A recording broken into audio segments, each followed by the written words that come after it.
जय श्री कृष्ण। ए भिडियोटी शेष पर्यंत देखंतु।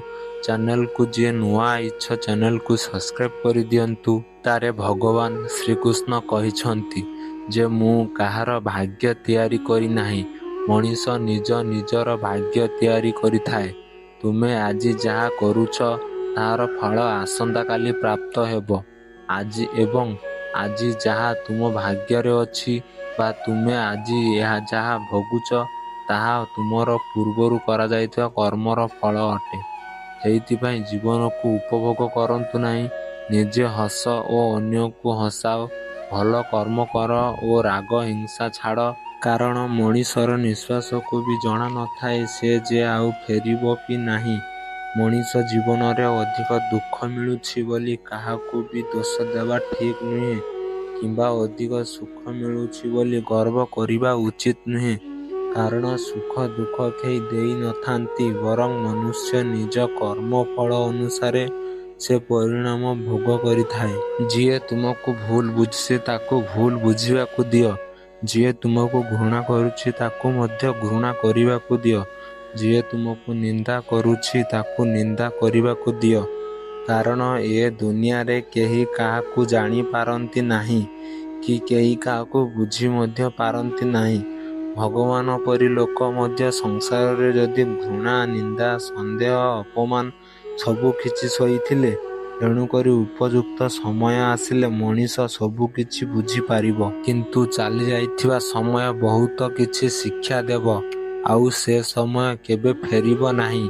ମନେ ରଖ, ମନୁଷ୍ୟ ଏ ସଂସାରରୁ ଚାଲିଯିବା ପରେ ସମାଜ ତାର ନାଁକୁ ଭୁଲିଯିବ, କିନ୍ତୁ ତା କର୍ମକୁ ସେ କେବେ ଭୁଲିବେ ନାହିଁ। ଜୀବନରେ ସବୁବେଳେ ଏମିତି କର୍ମ କର ଯେ ତୁମେ ଯେ ପର୍ଯ୍ୟନ୍ତ ଥିବା ବେଳେ ସଭିଏ ତୁମକୁ ଭଲ ପାଇବେ, ଆଉ ତୁମେ ଏ ସଂସାରର ଚାଲିଯିବା ପରେ ମଧ୍ୟ ସମସ୍ତେ ତୁମକୁ ମନେ ରଖିଥିବ। ଯଦି ଜୀବନରେ କାହା ପାଇଁ କେବେ ଭଲ କରିଛ, ତେବେ ତାହା କେବେ ବ୍ୟର୍ଥ ହେବ ନାହିଁ। ମନେ ରଖ, ଯାହା ପାଇଁ କରିଛ ସିଏ ହୁଏତ ଭୁଲି ଯାଇପାରେ, କିନ୍ତୁ ଭଗବାନ କେବେ ବି ଭୁଲିବ ନାହିଁ। କେଉଁ ରାସ୍ତାରେ କାହା ମାଧ୍ୟମରେ ସେ ଆପଣଙ୍କର ଭଲ କର୍ମର ମୂଲ୍ୟ ଆପଣଙ୍କୁ ନିଶ୍ଚିତ ରୂପେ ଫେରେଇ ଦେବେ। ଆଜିର ଏହି ସଂସାରରେ ଅନ୍ୟ ଲୋକମାନଙ୍କୁ ବିପଦରେ ପକାଇ ତାଙ୍କୁ ସରଳତାର ଫାଇଦା ନେଇ ତାଙ୍କୁ ନିନ୍ଦା ଅପମାନ ଦେଇ ଖୁସି ମନେଇଥାନ୍ତି, ହେଲେ ସେ ନିଜେ ମଧ୍ୟ ଜାଣିନଥାନ୍ତି ଯେ ସେ ତାଙ୍କର ଯେଉଁ ଖୁସି ଖୁବ୍ ଅଳ୍ପ ଦିନରେ ବୋଲି ସେମାନେ ଜାଣିନଥାନ୍ତି ଯେ ଅନ୍ୟ ପାଇଁ ଖୋଳିଥିବା ଗାତରେ ଦିନେ ନା ଦିନେ ସେ ନିଜେ ପଡ଼ିଯିବେ। ନିଜେ ଘରେ ବସି କାହାର ଅନିଷ୍ଟ, ଅମଙ୍ଗଳ ଏବଂ ପରଚର୍ଚ୍ଚା ଆଲୋଚନା କରିବା ଅନୁଚିତ ହୋଇଥାଏ। ତୁମ ନିଜ ଘରେ ଉପରେ ରାହୁ ଏବଂ ଶନିଙ୍କର କୃପାଦୃଷ୍ଟି ପଡ଼ିବା ସହ ଲକ୍ଷ୍ମୀ ମନ୍ଦିର ଛାଡ଼ିଯାଆନ୍ତି। ଏହା କରିବା ଦ୍ୱାରା ତୁମ ଘରେ ଶାନ୍ତି, ଅନିଷ୍ଟ ଏବଂ ଅର୍ଥଭାବ ଦେଖାଯିବ।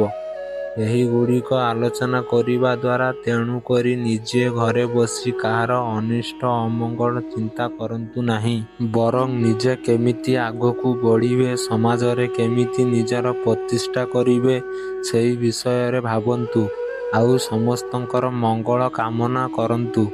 ଆଉ ତୁମ ପ୍ରତି ଯଦି କେହି ଅନ୍ୟାୟ କରିଥିବ, ତୁମ ସହିତ କେହି ଖରାପ କରିଥିବ, ତାହାର କର୍ମ ବା ତାହାର ଶାସ୍ତି ତାକୁ ଭଗବାନ ଦେବେ। ଭୁଲ ସ୍ୱୀକାର କରିବା ଶିଖ। ଭୁଲ ସ୍ୱୀକାର କରିଦେଲେ ତୁମେ ଛୋଟ ହୋଇଯିବନି, ବରଂ ସେହି ଭୁଲ ଠାରୁ ତୁମେ କିଛି ଭଲ ଶିକ୍ଷା ଗ୍ରହଣ କରିବ, ଯାହାଦ୍ୱାରା ସେହି ଭୁଲ ତୁମ ଦ୍ୱାରା ସେ ଭୁଲ ଦ୍ୱିତୀୟ ଥର ହେବ ନାହିଁ। ମନେ ରଖ, ପାଣି ଯେତେ ସଫା ହେଉଥାଉ ନା କାହିଁକି, ପାଣି ରଖାଯାଇଥିବା ପାତ୍ରଟିଏ ସଫା ନଥାଏ, ମଇଳା ହୋଇଯାଏ, ତେବେ ସେହି ପାଣିର କିଛି ମୂଲ୍ୟ ନଥାଏ। ଆଉ ଠିକ୍ ସେହିପରି ମଣିଷ ଯେତେ ସୁନ୍ଦର ହେଉଥାଉ ନା କାହିଁକି, ତା ରୂପରେ ଯଦି ତାର ଚରିତ୍ର ଠିକ୍ ନଥିବ, ତେବେ ସେ ମଣିଷ ବି କିଛି ମୂଲ୍ୟ ନଥାଏ। ଜୀବନରେ କେବେ ବି କାହାର ବିଶ୍ୱାସ କରିବ ନାହିଁ, କି କାହା ଉପରେ ଭରସା ମଧ୍ୟ ରଖିବନି, କାହିଁକି ନା ଇତିହାସ ସାକ୍ଷୀ ଅଛି, ଯାହା ଉପରେ ତୁମେ ଅଧିକ ବିଶ୍ୱାସ କରିଥିବ, ସେ ହିଁ ତୁମ ବିଶ୍ୱାସରେ ବିଷ ଦେବ। ଯଦି ବିଶ୍ୱାସ କରିବାର ଅଛି, ତେବେ ଭଗବାନଙ୍କୁ ବିଶ୍ୱାସ କର। ଏଇଠି ଆଜିର ଭିଡ଼ିଓଟି ଶେଷ କରୁଛି। ଏହିପରି ଭିଡ଼ିଓ ଦେଖିବ ଯଦି ଚ୍ୟାନେଲକୁ ସବସ୍କ୍ରାଇବ୍ କରିଦିଅନ୍ତୁ, ଲାଇକ୍, ସେୟାର ଏବଂ କମେଣ୍ଟ କରିଦିଅନ୍ତୁ। ଜୟ ଶ୍ରୀକୃଷ୍ଣ।